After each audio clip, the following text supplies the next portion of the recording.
Welcome back, everybody. Today we are going to be taking a look at a Dragonite deck from the 2004 format.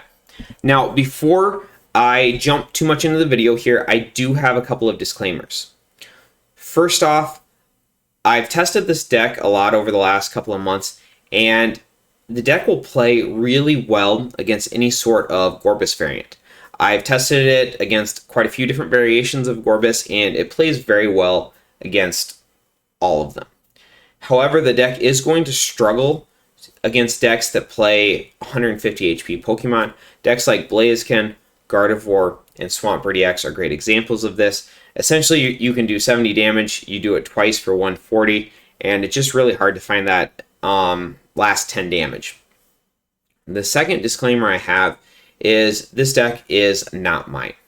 I saw somebody playing it a couple of months back, and I copied the strategy. The counts in it are all mine, but basically every single part of the core idea and the core strategy is theirs. I wish I would have looked at or remembered who the screen name was or who the person was.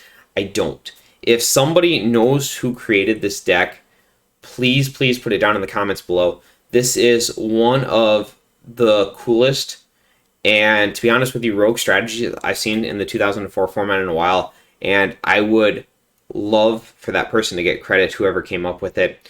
On top of that, something that I love about the deck is it's a competitive deck that utilizes a bunch of cards that don't see competitive play at all, which, once again, for the 2004 format is really rare, and I think one of the things that makes this deck exciting and fun to play. Now, let's go ahead and just talk about the strategy really quick here, and essentially everything is based around this Dragonite EX. Dragonite's got a lot of things going for it. It's got 150 HP, a good power, good resistances, okay retreat cost, not a bad weakness for this format, and 2 really bad attacks. Yeah, that's the downside of the card. The attacks are really bad. The first one is a Water and Lightning for 70, and then you have to discard both a Water and a Lightning. The second attack does 120, which is great, until you read it's on a coin flip. If I had one complaint about this card, it's just the attacks. Everything else on it are perfect. However, we are going to make lemonade out of lemons here, and we're going to be able to consistently stream that 70 damage attack every single turn. 70 damage, while not great, is really good at one-hit KOing Gorebysses, and it's really good at 2-hit KOing basically anything with 140 HP or less, which once again is why this deck is so strong against Gorebyss. So to stream that 70 damage every single turn, we're going to use a Team Aqua's Lanturn. Now, essentially what Team Aqua's Lanturn does, we attach a basic energy card from hand to Team Aqua's Lanturn. It takes 2 damage counters, and then we get our normal attachment. So we use the Auxiliary Light to drop either the Water or Lightning, and then our normal attachment for the other. That's our 2 energies. We use Dragonite's Call for Power, which lets us move the energies from Team Aqua's Lanturn to Dragonite, and then we hit for 70 damage. We rinse and repeat this combo every single turn. Now, those 2 damage counters are going to add up very quickly, so what we're going to do to mitigate that is we're going to be playing 3 copies of Pokemon Park. Pokemon Park lets us attach in, whenever we attach an energy card from our hand to one of our bench Pokemon, we'll heal 10 damage from that bench Pokemon. So instead of being able to use Auxiliary Light 3 times, Pokemon Park will let us use it 7 times. Now, to make sure we have those energy every single turn, we're going to be using Magneton's Magnetic Field, and basically we just rinse and repeat this combo the entire game. So I'll break down the cards a little bit more when we talk about them, but let's just go ahead and jump right on into the deck here. Starting off, 4 copies of Dunsparce. Dunsparce is just essential. We are playing, to be honest with you, a very heavy setup deck. To make this work, we need a stage 2 in play, and then at least 2 different stage 1s. Being able to grab our basic Pokemon, filling our bench in the first couple turns of the game is going to go a long ways towards helping us get that set up. Obviously, Sudden Flash is also a really strong attack. 10 damage, take that chance at paralysis. Now, we play 3 Dratini. Nothing too special about the Dratini. I do want to note the 50 HP. The resistances are okay, and that colorless weakness is really probably not going to matter a whole lot in the 2010 format. Or 2004 format. Jumped a couple of years there. Split the Dragonair line here. I'm going to say the main difference is this Dragonair has no weakness, no resistance. This one has a colorless weakness and then the double resistance. So since we play 4 Friend Ball in the deck, splitting that line is going to make sense just so we can grab the Dragonair we need for the situations. Whatever situation we're in. I'm going to say generally attack-wise that Dazzle Blast for 20 and that 50-50 shot at Confusion is going to be the better attack. But Spiral Wave can be one of those attacks where if you're in a really bad spot and you want to take that lottery winning chance to get out of it, you do have that option available for you. Now, Dragonite, we play 3 Dragonite EX. I think I've talked about this pretty much in depth. The card is basically perfect if it just had better attacks. And even the Dragon Wave I can be okay with. If it would have, instead of Giant Tail, if it would have had a less flippy attack, maybe just something like 4 energy, 100 damage, discard 2 energy cards attached to Dragonite. Something like that where you could just have a little bit higher damage, more consistency attack would have been awesome. Everything else with the card is just basically perfect for this format. It just, I wish the attacks were a little bit better. But once again, that 70 damage just plays so well against any sort of Gorebyss variant that it's what makes the deck work. And it's just one of those things where it's a good deck, but it probably would have been a much better deck if Dragonite EX would have just had maybe some more broken attacks. Now we do play 1 Dragonite with the Tailwind ability. Essentially, if this Dragonite is on your bench, you can give your active Pokemon free retreat. I think this is a really cool power for the 2004 format and something that just doesn't really see any play, despite how I feel like how much potential it has. It just seems to be a little shy of something that is very viable. Obviously, in a lot of decks with their 101 line, they're going to turn to something more like a Blossom versus a Tailwind Dragonite. But I think it's really cool that this deck is able to showcase it. For the Magneton line, we play a 2-2 Magneton. I did go with the Random Spark Magnemite. I do feel like this is going to be stronger against decks, like I mentioned, Blaziken, Swampert, Gardevoir, where we can get some of that initial damage on their potential EX and then soften it up for a 2-hit KO from Dragonite. If we open it with a Magnemite too, it's also nice that we can start maybe picking apart something that we know is going to be a problem later on. Like, for example, if we're playing against Crobat Gorebyss, we can start getting 10 or 20 damage on those Zubats. So when they do become Crobats, we can one-shot them instead of having to two-shot them.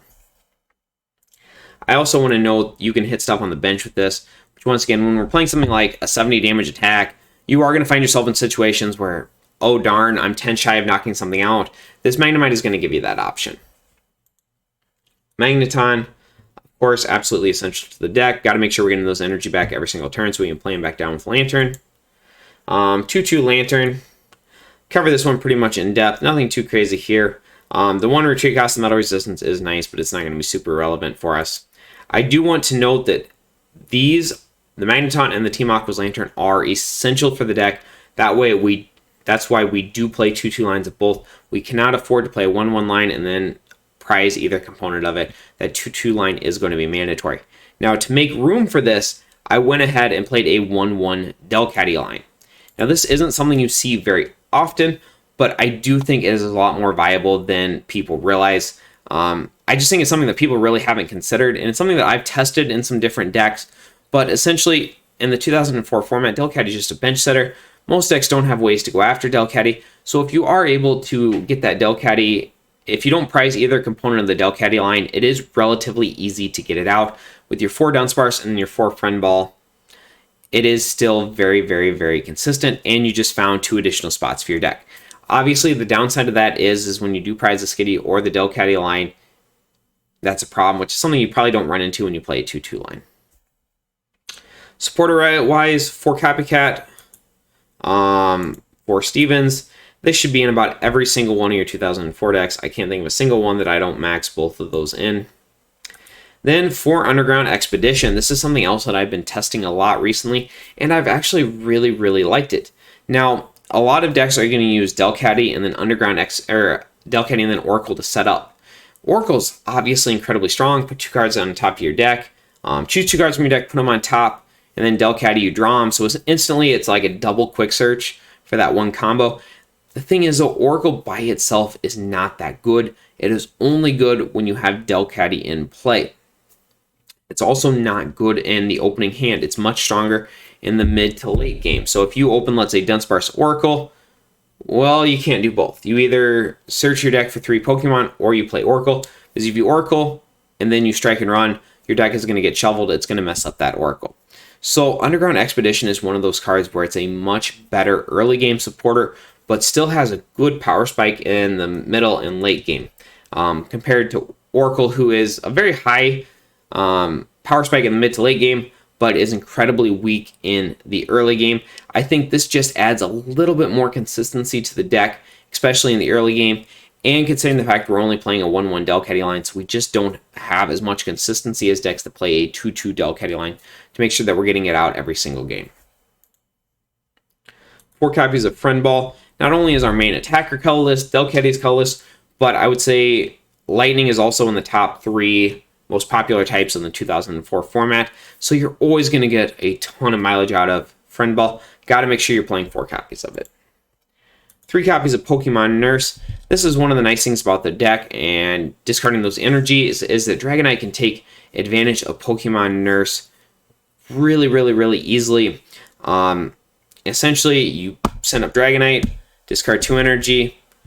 Ideally, knock out, let's say, a Gorebyss. They send up another Gorebyss. Let's say hit you for 80. Pokemon Nurse, remove all those damage counters.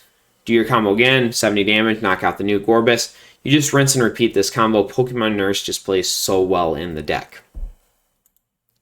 3 copies of Rare Candy. I have tested the deck with Rare Candy. I've tested the deck without Rare Candy. I do think Rare Candy is needed in this deck. Not only does this give you some speed, but I've also found that bench space gets incredibly tight. I've actually had situations where I could only afford to have it 1 Dragonite EX in play, and when that got knocked out, I can't wait 3 turns to get another one in play because I'd have to bench the Dratini, wait a turn, Dragonair, wait a turn, then finally get to my Dragonite. I've got to be able to get that Dragonite into play that same turn immediately, so the Rare Candy is going to be essential for the deck. 3 copies of Pokemon Park. I'm going to say I don't think 3 copies is necessary. Let me rephrase that. I don't want to play 3 copies, but I do feel like 3 copies is necessary. Essentially, for the combo, you want to not only find Pokemon Park early, but you are going to have to play down the first copy of it, which means when your opponent, a lot of players that play Desert Ruins will play 2 copies of Desert Ruins, so you need to be able to not only throw the first stadium down, but then have 2 counters to counter the 2 Desert Ruins.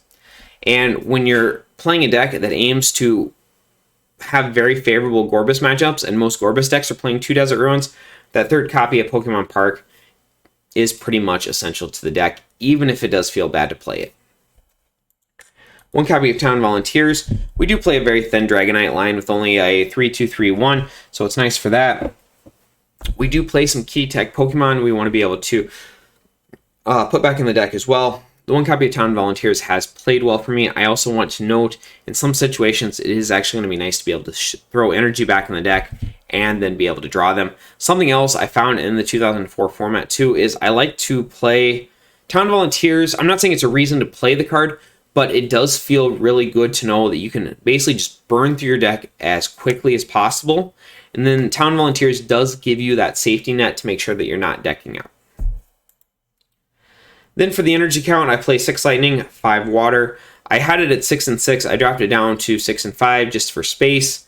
Add a little bit more consistency to the deck. I have tested 10. 10 felt a little low. 12 felt right, but 11 is playing okay for me. So right now, just to have that additional consistency in the deck, I am playing a total of 11 energies. Other than that, that's going to go ahead and wrap up the deck. Once again, this is one of the coolest rogue decks I've seen in a long time for the 2004 format. I love how it takes advantage of a lot of cards that don't see competitive play in the format, and then it basically makes a competitive deck out of them. It's going to play very well against any sort of Gorebyss variant, but against non-Gorebyss matchups, the deck is going to struggle more. Either way, though, I think it's a cool concept and something people should test or at the very least be ready to play against. Other than that, that's going to go ahead and wrap up the video. If you haven't already, please like the video. It helps me out a lot. And then, of course, like and subscribe to the channel. That also helps me out a lot. Any questions, comments, or thoughts, post them down in the comment section. I'll do my best to get to everybody. Other than that, I hope to see you in the next video.